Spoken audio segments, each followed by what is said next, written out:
All right, shalom, shalom. All right, real quick history lesson that a lot of people don't know, something they don't teach you in school.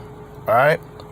Have you ever wondered why Native Americans look Asian and Latinos are white? They have really pale skin, but a lot of them claim Native American ancestry, but a lot of them, they won't tell you about their Spanish ancestry, the Spaniard. The Spaniards are actually white people, Europeans.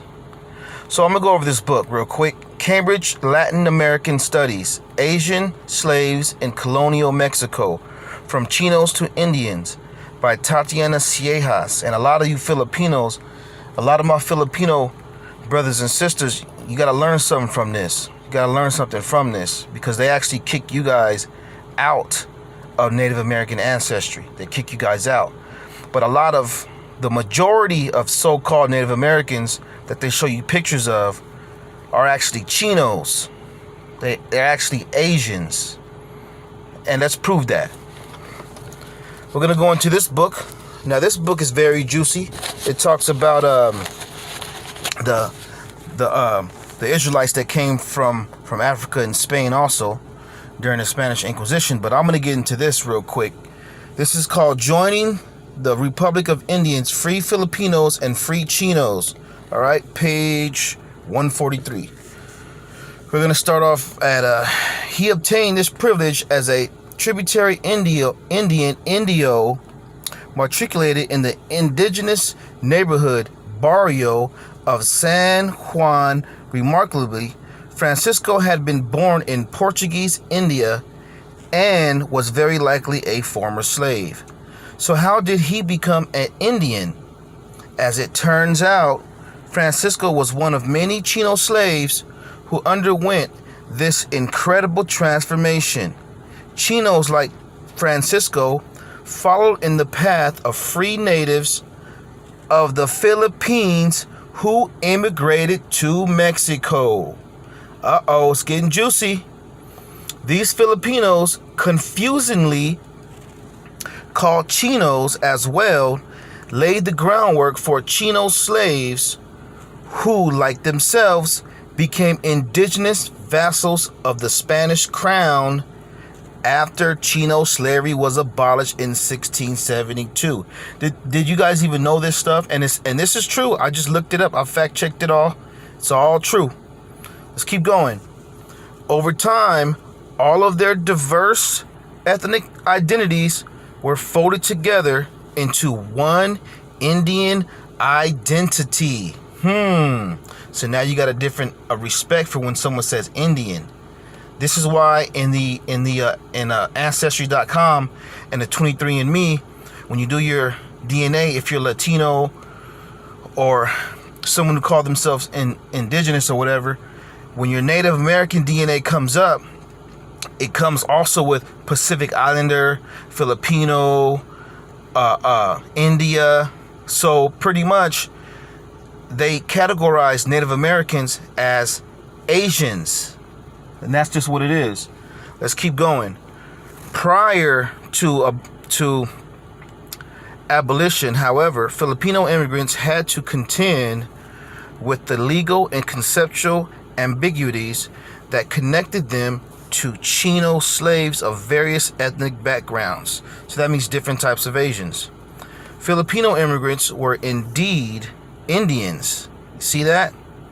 The legal term for all indigenous peoples of Spanish colonies, but they nonetheless had to secure membership in the Republic of Indians in Mexico to benefit from the rights, privileges, and protections. This is juicy. This is juicy. See, this is what happens when you read. If you just believe in what the media says and what they tell you on television, you won't know nothing. Let's keep going. Given to natives of Mexico, Filipinos, in other words, distinguished themselves from slaves by joining the Republic of Indians. The evolution from Chino slave to indigenous vassal depended on the early presence of native people of the Philippines who immigrated freely to Mexico after the Spanish conquest. Oh, this is juicy, y'all. This is juicy. Let's keep going. Page 145.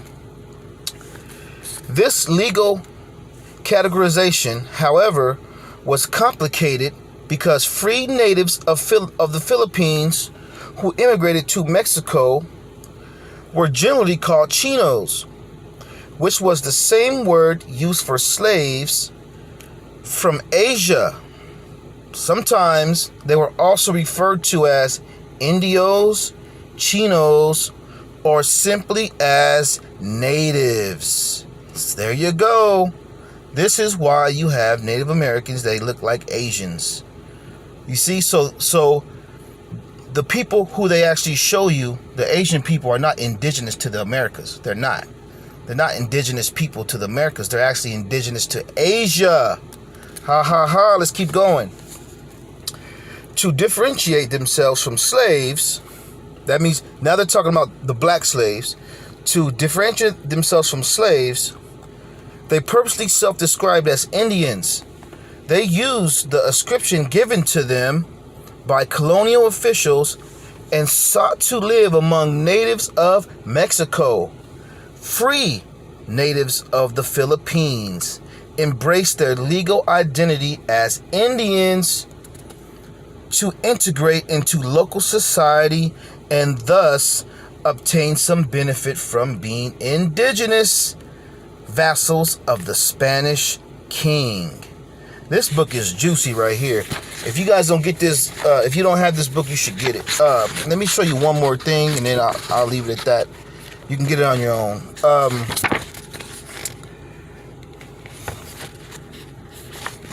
So it's pretty much showing how Chinos, how mainly Filipinos, but it was a lot of different types of Asians. They came over here as servants, and they called them slaves, but they weren't getting beaten, hung. You know, they built railroads. You know, did a lot of stuff, and then they wasn't strong enough to keep up the hard labor. So that's when they start getting black people, and then we could take the hard labor and the beatings and everything. But and let's prove that real quick.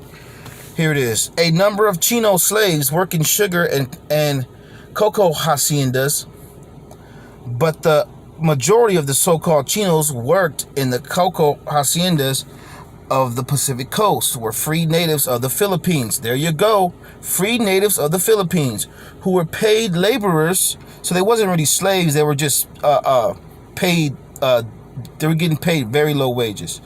The property records of sugar haciendas, moreover, attest to the occupational distinction. Chinos were purchased to be servants and to do auxiliary work, not to be field hands.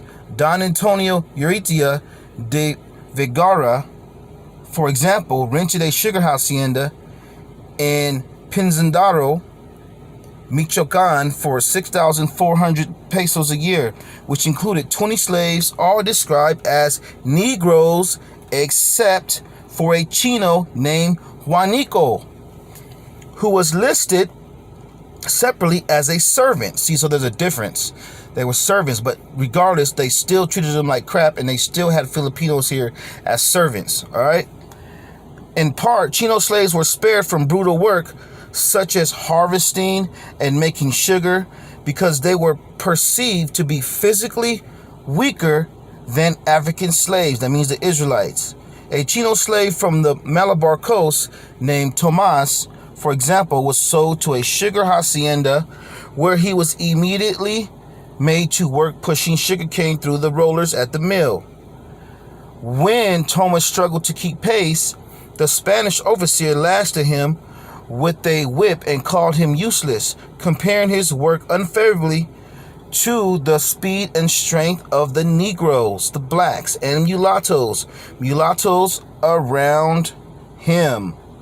The overseer in this case expressed a very problematic notion that was nonetheless widely believed. Slaves of African descent were deemed stronger and more capable of doing hard labor than Chino slaves.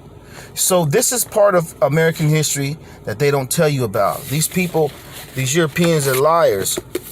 And a lot of the Latinos now are not even indigenous people. They're actually Europeans. So, and a lot of the indigenous people who say they are indigenous people are not indigenous people. They're actually indigenous to the Philippines or to Asia.